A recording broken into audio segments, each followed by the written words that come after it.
Breaking news! Kakadeklara lang ng China ng isang bagong stealth aircraft at mukhang halos kopya ito ng American B-2 bomber.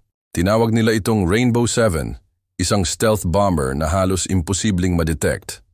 Pero ang pinaka-nakakagulat, wala itong piloto.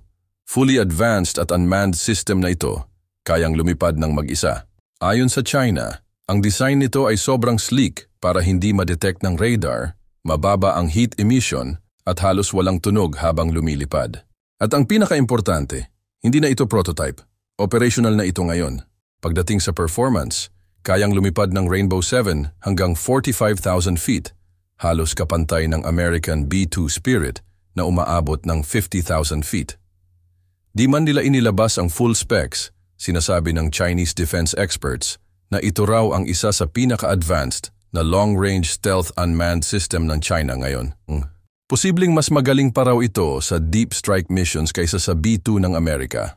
Ibig sabihin, lumalakas at bumibilis ang pagsulong ng China sa unmanned strategic aviation at ang Rainbow 7 ay malaking hakbang papunta roon.